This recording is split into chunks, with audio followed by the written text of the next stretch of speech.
बच्चा मेरा 12 साल का मेरा बेटा है, वो मांस बेचता है और मैं लोगों के घरों में काम करती हूँ, बेसहारा हूँ, कोई पूछता नहीं है, कोई संभालता नहीं है, घर नहीं है।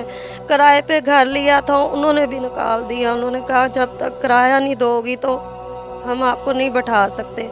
मेरे पास अपना घर नहीं है, खाने के लिए रोटी नहीं है, 2 वक़्त की पहनने के लिए गर्म कपड़े नहीं है। मैं बेसहारा हूँ, कोई मदद करे। अस्सलाम वालेकुम नाज़रीन, मैं हूं आपका मेज़बान फैसल खान सूरी और आप देख रहे हैं एनपीजी मीडिया। नाज़रीन, आज की कहानी शायद आपको रुला दे, शायद आपको मजबूर कर दे ये सोचने पे कि जब ख़वातीन के शौहर इस दुनिया में नहीं रहते तो उनके साथ किस तरह का सलूक होता है, उनके साथ लोगों का रवैया कैसा होता है, वो किस तरह से ज़िंदगी बसर करती हैं। मेरे साथ एक ख़तून मौजूद है, इनसे जानते हैं कि इनके शौहर की वफ़ात के बाद लोगों ने इनके साथ कैसा रवैया इख्तियार किया और अब ये किस हालत में रहती हैं और बच्चों की कफ़ालत कर पा रही हैं या नहीं। मुझे ये बताओ कि शौहर की डेथ कैसे हुई थी? जी, वो नशा करते थे, टीके लगाते थे। मना नहीं करती थी आप? बहुत मना किया है मैंने, बहुत किया है। अपना मेरा घर था, कारोबार था उनका, ठीक-ठाक कारोबार था। बुक बाइंडिंग का काम करते थे वो। बाइंडिंग का? हाँ जी, बुक बाइंडिंग का काम करते थे। तो ये जब कोरोना शुरू हुआ था ना, तो काम बंद हो गया। स्कूल वगैरह कोर्स बनते थे ना, बंद हो गए बनने, तो कारोबार ख़त्म हो गया। घर बैठ गए और घर से ऐसे ही सारा दिन निकल जाते थे। शाम को आते थे घर, रात को तकरीबन 11-12 बज जाते थे। मैंने यही समझती थी कि शायद कहीं काम ढूंढने गए हैं, कहीं करने गए हैं काम, कारोबार। लेकिन नहीं, उनकी हालत अजीब सी मुझे लगती थी, जैसे नशे में होते हैं। तो हमारा ना रोज़ झगड़ा होता था। मैं रोज़ कहती थी आपने नशा किया है, कहते थे नहीं नहीं आप, मैं कहती थी आपने किया है, मुझे मारना शुरू कर देते थे। ऐसे ही ना साल गुजरता गया, ऐसे उनकी ना ज़्यादा ही हालत ख़राब हो गई। ऐसे इंजेक्शन और टीके लगाना शुरू उन्होंने कर दिए, तो फिर उनकी वजह से उनकी डेथ हो गई, हार्ट अटैक उनको हो गया। घर भी उन्होंने ना बेच दिया, उन्होंने बाहर का बाहर ही नशे में, मुझे बताया ही नहीं है। जी, 2 साल हो गए हैं। बच्चे क्या करते हैं? बच्चा मेरा 12 साल का मेरा बेटा है, वो मांस बेचता है और मैं लोगों के घरों में काम करती हूँ, बेसहारा हूँ, कोई पूछता नहीं है, कोई संभालता नहीं है, घर नहीं है। किराए पे घर लिया था, उन्होंने भी निकाल दिया। उन्होंने कहा जब तक किराया नहीं दोगी तो हम आपको नहीं बैठा सकते।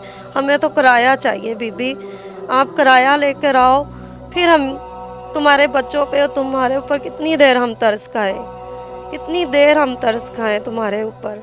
बच्ची है मेरी छोटी, बीमार है, दिल की मरीज़ है, दिल में उसके सुराख है। बस वो भी बीमार रहती है, उसके इलाज के लिए मेरे पास गुंजाइश नहीं है। उसका इलाज करवाऊं, घर का किराया दूं या मैं 2 वक़्त की रोटी पूरी करूं। मैं बहुत ज़्यादा परेशान हूँ, मैं बहुत मजबूर हूँ। मेरे पास अपना घर नहीं है, खाने के लिए रोटी नहीं है, 2 वक़्त की पहनने के लिए गर्म कपड़े नहीं है। मैं बेसहारा हूँ, कोई मदद करे, मेरी हेल्प। ये बताएं कि बच्चा मास्क बेच के आता है तो उससे घर चल जाता है? नहीं, बहुत मुश्किल से। आप कितना कमाते हैं? मैं 400 रुपया मुझे देते हैं। जी डेली का? जी, 400 रुपया से देते, रोटी पूरी हो जाती है? बहुत मुश्किल से। बच्चे स्कूल नहीं जाते? बच्चे मेरे स्कूल नहीं जाते। मैं रोटी पूरी करूं या घर का किराया निकालूं या बच्चों को स्कूल पढ़ाऊं। मेरे बच्चे रोते हैं, कहते हैं हमने पढ़ना है मामा, हमारा भी दिल करता है, लेकिन मैं 2 वक़्त की रोटी पूरी नहीं हो रही मेरे से। बच्चों को कहाँ से पढ़ाऊं? ख्वाब थे जो पूरे नहीं हुए? जी नहीं, मेरे दिल में बहुत ख्वाब थे, लेकिन मेरे शौहर ने सब कुछ ख़त्म कर दिया। क्या क्या ख्वाब थे? यही मेरे ख्वाब थे, मेरे बच्चे अच्छे पहने, अच्छा खाएं, पढ़े लिखें, मेरे भी अपना घर हो, गाड़ी हो, ऐशो आराम हो, सब कुछ हो। लेकिन वो मेरे साथ सारे ख्वाब मेरे शौहर के साथ ही उसने ख़त्म कर दिए। सब कुछ होते उसने ख़त्म कर दिए और उन्होंने आपको कुछ भी नहीं दिया? कुछ भी नहीं दिया, कान बेच के कुछ भी नहीं दिया? कुछ भी नहीं दिया। बाहर का बाहर, नशे में नहीं उसने ना। जुआ भी खेलता था? जी, गलत कामों में लग पड़ा था, बाहर गलत औरतों के पास भी जाता था वो। यानी कि उसने पूरी तरह हमारी ज़िंदगी ना बर्बाद कर दी है। नहीं पता था बच्चे भी हैं घर? सब कुछ पता था, लेकिन जब नशे में पड़ गया था तो उसको अपनी दुनिया और अपनी याशी में पड़ गया था। वो मेरी बात नहीं सुनता था, मारता था मुझे, कहता था अब तो मकान भी बेच दिया मैंने, जाओ अब तुम रड़े में जाओ। वो थोड़े दिन ही अभी हुए थे, हफ्ता ही हुआ था, 2 ही हफ्ते तकरीबन, तो उनकी डेथ हो गई। तो उसके बाद फिर हम ये हाल हो गया, 2 साल हो दूसरी शादी क्यों नहीं की? दूसरी शादी शायद मैं कर लेती, मेरा एक बच्चा होता या 2 बच्चे होते, शायद सोचती मैं, शायद कर लेती। लेकिन अब मेरे 4 बच्चे हैं माशाल्लाह। तो जब बच्चे संभाल नहीं सकते थे तो बच्चे पैदा क्यों किए?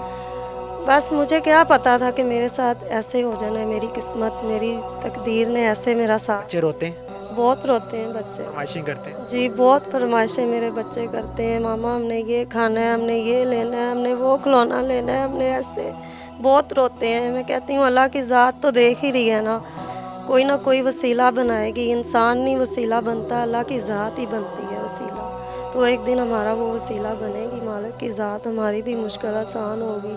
अभी भी कोई चाहे कि दूसरी शादी आप कर लें तो ऑफ़र कबूल कर लें? मैं सोचूंगी, क्योंकि मैं पहले मुझे हेल्प चाहिए। मैं चाहती हूँ मेरे बच्चों को अच्छी तरबियत मिले, हेल्प हो, मैं अपने बच्चों को अच्छा खिलाऊं पिलाऊं। मेरे बच्चे खुशहाल होंगे तो मेरा भी दिल करेगा खुशहाल होने को, मेरा भी ज़हन बनेगा, माइंड बनेगा, फिर सोचूंगी। लेकिन मैं अभी अपने हेल्प चाहती हूँ पहले कि बाहर जाती हो काम के लिए, किन मुश्किलात का सामना होता बहुत ज़्यादा, बहुत लोग ऐसे देखते हैं गलत निगाहों से, लेकिन अल्लाह का है? शुक्र सिर्फ देखते हैं। जी, कभी कोई बदतमीज़ी भी करते हैं, लेकिन शुक्र है अल्लाह का, अल्लाह ने अपनी इज़्ज़त में रखा हुआ है, अपने इज़्ज़ो ईमान में। सीधे रास्ते जाती हूँ, सीधा रास्ता आती हूँ, डर लगता है, लेकिन बच्चे हैं, बच्चों की खातिर जाना पड़ता है, फिर क्या करूँ? कोई सहारा नहीं है, कोई खिलाने वाला नहीं है, 2 वक़्त की रोटी। बहुत मेरे मुश्किल हालात हैं। मैं यही हेल्प चाहती हूँ पहले, कि मेरी पहले हेल्प करें, फिर मैं बाद में सोचूंगी शादी का, अभी नहीं। अगर कोई कहे कि आप मेरे साथ दुबई आ जाओ, सऊदी अरब आ जाओ तो चले जाएंगे? पहले मैं यही कहूँगी कि मेरी हेल्प यहाँ करेंगे ताकि मुझे भी मुतमिन हो, मेरा भी दिल। ऐसे लोग कहेंगे कि हम आपकी हेल्प भी करेंगे, आपसे शादी भी करेंगे, आप हमारे पास आ जाएं फिर।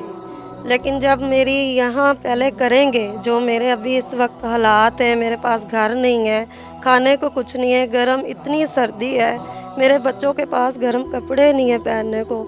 जब ये सब कुछ मेरा पूरा करेंगे, मेरी हेल्प करेंगे, तो मैं फिर सोचूंगी, मैं सोचूंगी, मेरा दिल मुतमिन होगा। मुझे मैं पूछूंगी, ज़ाहिर है तशवीश करूंगी, सही मुझे लगा तो मैं करूंगी। पहले मुझे हेल्प चाहिए। बिल्कुल जी, नीचे नंबर चल रहा है स्क्रीन पे, उस नंबर पे इनसे रब्ता कर सकते हैं आप। और बराए मेहरबानी जो नंबर आपको दिया जाता है उसको गलत इस्तेमाल ना किया करें। इनका नंबर ये स्क्रीन पे चल भी रहा है और मैं अभी आपको बता देता हूँ, 030668111572 ये इनका नंबर है।